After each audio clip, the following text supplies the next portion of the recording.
وہ ایک طوفانی رات تھی جب میرے سامنے دو راستے رکھے گئے، بیوی کو چھوڑ دو یا گھر سے نکل جاؤ۔ میں نے اپنے فالج زدہ والد کی طرف دیکھا جن کی آنکھیں بے بسی کے آنسوؤں سے تر تھیں، مگر اپنے بیٹے کے حوصلے پر فخر تھا۔ ان کے ٹمٹماتے چہرے اور آنکھوں کی چمک مجھے بتا رہی تھی کہ مرد بن کر جیو، اور مرد اپنی شریک حیات کو اکیلا نہیں چھوڑتا۔ میری بیوی ایک کونے میں سہمی ہوئی کھڑی میری طرف ملتجی نظروں سے دیکھ رہی تھی۔ میں نے ایک نظر سب پر ڈالی، اپنی بیوی کا ہاتھ پکڑا اور گھر سے نکل آیا۔ میری جیب میں صرف 500 روپے تھے، مگر حوصلہ پہاڑ سے بھی بلند تھا۔ یہ حوصلہ اس رات مجھ میں کہاں سے آ گیا نہیں جانتا، مگر اتنا جانتا ہوں کہ اس رات میں دنیا کی ہر طاقت سے ٹکرا سکتا تھا۔ مہرونسا مجھے ایک حادثے میں ملی۔ شادی کی رات پہلی بار اسے دیکھا۔ شادی کیا تھی؟ جرگہ کا ایک فیصلہ تھا جو دو خاندانوں کے بیچ دشمنی کو صلح میں بدلنے کے لیے دیا گیا تھا۔ مہرونسا کے بھائی چچا نے میرے بھائی کو قتل کر دیا تھا۔ وہ تو جیل چلا گیا، مگر دشمنی دونوں طرف بن گئی۔ آئے روز ایک دوسرے پر گھات لگا کر فائرنگ کرنا، دونوں طرف زندگی اجیرن تھی۔ جرگے نے دونوں خاندانوں کے بیچ فیصلہ دیا کہ قاتل کے گھر کی لڑکی مقتول کے گھر کے کسی لڑکے سے بیاہ دی جائے، اور میرا نام نکلا۔ کیونکہ میں سب سے چھوٹا تھا، 3rd ایئر کا اسٹوڈنٹ تھا، میرے پاس انکار کرنے کی یا احتجاج کرنے کی کوئی گنجائش نہ تھی۔ دبے لہجے میں احتجاج بھی کیا، مگر مجھے سب ایسے دیکھ رہے تھے جیسے میں دنیا کا سب سے بڑا بغیرت انسان ہوں۔ گھر میں خوشیاں منائی جا رہی تھی، منہ کی کھانی پڑ رہی ہے، ان کی عورت ہمارے گھر آئے گی۔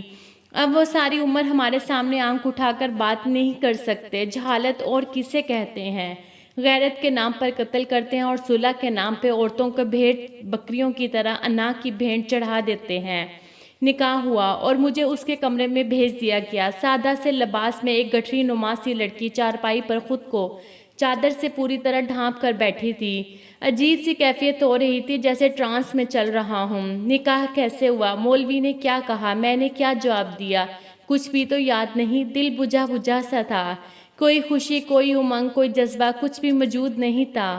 اب بیڈ پر بیٹھی اس گٹھری کو دیکھ کر مزید دہشت ہو رہی تھی۔ یہ کیا میرے سر مونڈ دیا گیا؟ میں ایک تجسس لیے اس کے بیڈ کے ایک کونے پر بیٹھ گیا۔ میں نے گلا کنگال کر پوچھا، کیا نام ہے تمہارا؟ اچانک اس نے چادر ہٹا کے میری طرف دیکھا۔ اس نے دونوں ہاتھ جوڑے ہوئے تھے، چہرہ آنسوؤں سے پورا تر تھا، گھگھیائے ہوئے لہجے میں کچھ بول رہی تھی۔ مجھے مت مارو، میں نے کچھ نہیں کیا۔ بامشکل 16-17 سال کی ایک چوئی موئی سی لال سرخ انار کی طرح معصوم سی لڑکی میرے سامنے بیٹھی رو رہی تھی۔ پتہ نہیں کتنا روئی ہوگی، آواز بھی اس کا ساتھ نہیں دے رہی تھی۔ میرے دل پہ ایک تیر سا لگا، دکھ درد کی ایک لہر پورے بدن میں پھیل گئی۔ اس وقت اپنے رسم و رواج سے سخت نفرت پیدا ہوگی۔ میں جو کبھی فخر کرتا تھا اپنے خاندان کی جاؤ حشمت پر، لیکن اب خود سے گھن آنے لگی تھی۔ میرے سامنے کوئی بھیڑ بکری نہیں، ایک جیتا جاگتا انسان تھا۔ اس کی بھی کوئی خواہشات ہوں گی، زندگی سے اس نے بھی بہت کچھ مانگا ہوگا۔ یہ کیا کہ دشمنی کی بھیڑ گائے بکری کی طرح چڑھا دی گئی؟ وہ پوری طرح کانپ رہی تھی، خوف و دہشت سے اس کے ہونٹ بالکل سفید ہو رہے تھے۔ میں اٹھا اور پانی کا گلاس جو کہ ٹیبل پر پڑا تھا لا کر دیا، اور وہ ایک ہی سانس میں چڑھا گئی۔ تم کیوں ایسا سمجھ رہی ہو کہ میں تمہیں ماروں گا؟ کیا میں تمہیں ایسا لگتا ہوں؟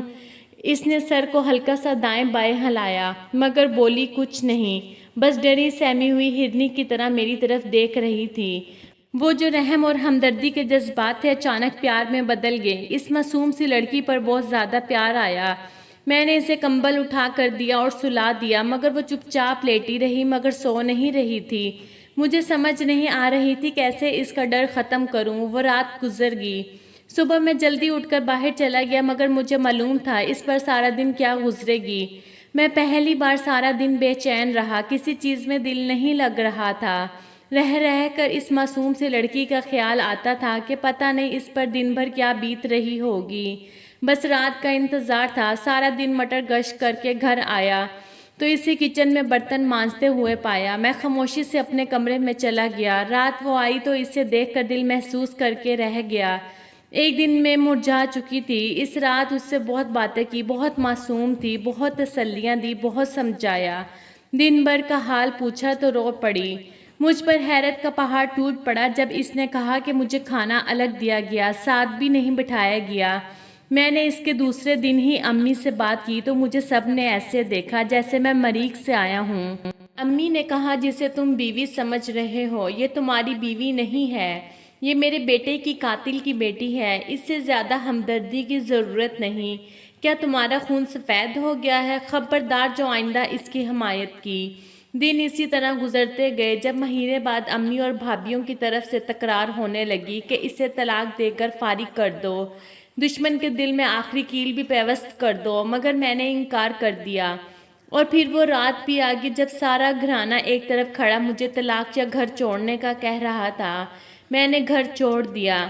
اتنی ہمت میں کہاں سے آئی یہ صرف میرا اللہ جانتا ہے، مگر جیسے ہی میں نے دہلیز پار کی بارش تھم گئی، آسمان پر ستارے نظر آنے لگے اور میں قدرت کا اشارہ سمجھ گیا۔